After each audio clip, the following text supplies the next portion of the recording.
एक गांव में एक आदमी रहता था जो कि बहुत ही गरीब था और वो मन ही मन ये सोच रहा था कि मैं इस गरीबी से कब बाहर निकलूंगा। और बार ही बार रात दिन बोले हैं पढ़ने निकले वाले छात्रों को राजनीति से दूर रहना चाहिए हैं? अबे पढ़ाई लिखाई में ध्यान लगाओ, आईएएस बनो और देश सोचता रहा। एक बार उस नजदीक के ही गांव में एक बाबा जी आया हुआ था। वो बाबा हर सवाल का जवाब देता था।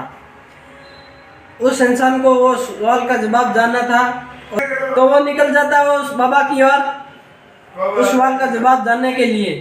तो बीच रास्ता में अंधेरा पड़ जाता है और रात भी हो जाती है। तो उसको एक नजदीक में ही घर दिखाई दे रहा था जो कि घर आलीशान था। उस घर के अंदर एक बेटी और एक बाप रहता था। जिस बाप की उम्र थी 50 साल और बेटी की उम्र थी केवल 20 साल।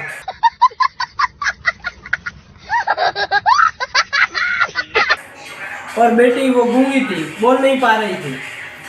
तो उस इंसान ने बताया कि मेरे को पड़ोस के गांव में जाना है और रात हो चुकी है, मेरे को इजाज़त चाहिए आपके घर में रात रुकने के लिए। तो उसने बोल दिया कि हाँ कोई बात नहीं, रुक सकता है, पर उस इंसान से उस बाबा जी से एक सवाल करना है मेरा भी। तो उस इंसान से पूछा, बोलो क्या सवाल करना है। क्योंकि मेरी बेटी है 20 साल की जो कि गूंगी है, बोल नहीं पा रही है। उस बाबा जी से ये सवाल करना। तो उस इंसान ने हाथ लगा दिया, ठीक है मैं आपका सवाल पूछ लूँगा उस बाबा जी को। और सुबह होती है, उस वक्त वो निकल जाता है। उस नदी के गांव के रास्ते से जा रहा था तो आगे एक जादूगर बाबा उसको नजर। तो उस बाबा जी उस इंसान को पूछते हैं कि बेटा तू कहाँ जा रहा है। तो इंसान अपनी सारी बात बताता है कि मैं बहुत गरीब हूँ और नज़दीक के ही गांव में एक बाबा जी रहते हैं जो कि हर सवाल का जवाब देते हैं।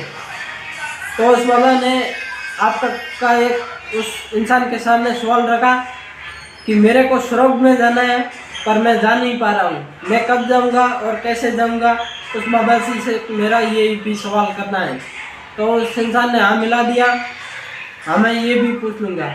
तो बाबा से भी वो इंसान निकल जाता है, आगे जाता है। तब एक उसको कछुआ नज़र आ रहा है जो कि ड्रगन बनने की तैयारी कर रहा है पर वो बन नहीं पा रहा है। उस कछुए ने पूछा उस इंसान को कि भाई कहाँ जा रहा है। तो उसने अपना सारा बात बताई कि नज़दीक में एक बाबा जी आए हुए हैं, उस बाबा जी से मैं मिलने जा रहा हूँ।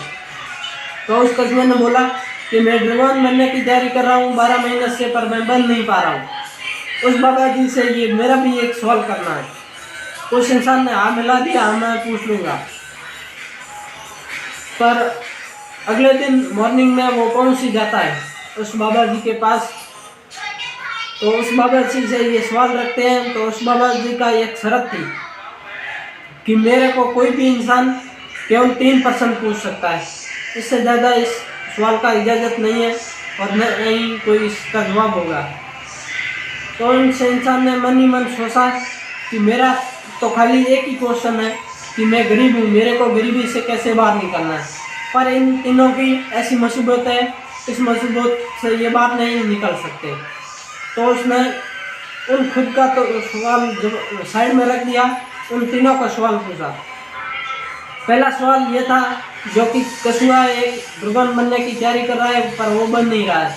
तो बाबा ने उस कछुए का उत्तर दिया कि कछुए वाला जो कहाँ छोड़ेगा तो वो ड्रगन बन जाएगा, अन्यथा वो ड्रगन नहीं बनेगा। फिर दूसरा सवाल रखा, एक जादूगर बाबा है, वो स्वर्ग में जाना चाहता है, वो जा नहीं रहा है, बार बार लगातार कोशिश कर रहा है। तो उस बाबा जी ने जवाब दिया कि जो हाथ में जो जादूगर की छड़ी है उस छड़ी को किसी इंसान को दे देगा तो वो तुरंत स्वर्ग में चला जाएगा। और तीसरा सवाल ये है, एक लड़की है 20 साल की जो कि है गूंगी, वो बोल नहीं पा रही है। तो उस बाबा जी ने उसका उत्तर उस लड़की का उत्तर दिया कि इस लड़की का जो मनपसंद वाला जो इससे प्यार करता है वो इसको मिल जाएगा तो वो बोलने लग जाएगी। और चला निकल जाता है उस घर की तरफ और बीच रास्ते में वही कछुआ उसको नज़र आता है। तो उस कछुए ने पूछा कि मेरा भाई बाबा जी ने क्या बताया? तो वो इंसान उस कछुए वाला जवाब देता है। तो कछुए को बोलता है कि तेरे जो ये कछुए की कवच है ये छोड़नी पड़ेगी और तू ड्रैगन बन जाएगा। जैसे ही उस कछुए ने उसका कवच छोड़ा तो उस कवच के अंदर निकला था हीरा और मोती, और उस इंसान की वहीं पे भी प्रॉब्लम सॉल्व हो जाती है, उस गरीबी से वो बाहर निकल जाता है, और कछुआ की भी प्रॉब्लम सॉल्व हो जाती है और कछुआ ड्रैगन बन जाता है और निकल जाता है अपनी मंजिल की ओर आगे जाता है। तो वो जादूगर बाबा दिखाई देता है उस इंसान को। तो जादूगर बाबा ने पूछा कि बाबा जी ने मेरे बारे में क्या बताया? तो वो इंसान उसके आगे सवाल रखता है कि बाबा जी ने ये बताया आपके जो हाथ में जादूगर की छड़ी है, इस छड़ी को आप किसी और इंसान को दे देंगे तो आपको स्वर्ग मिल जाएगा। तो उस इंसान ने सुनते ही वो जादूगर की छड़ी थी उस इंसान को दे दी और वो स्वर्ग में चला गया। आगे बढ़ता है। इस कहानी में सबको कुछ ना कुछ ही तो मिल गया। तो दोस्तों, इस कहानी में हमें यही सीख मिलती है कि हमें कुछ बड़ा करना है, कुछ करने के लिए कुछ छोड़ना पड़ता है और कुछ न सेक्रीफाइस भी होना पड़ता है। तो जय हिंद। कहानी सुनने के लिए चैनल को सब्सक्राइब करें और हम मिलते हैं अगली कहानी में।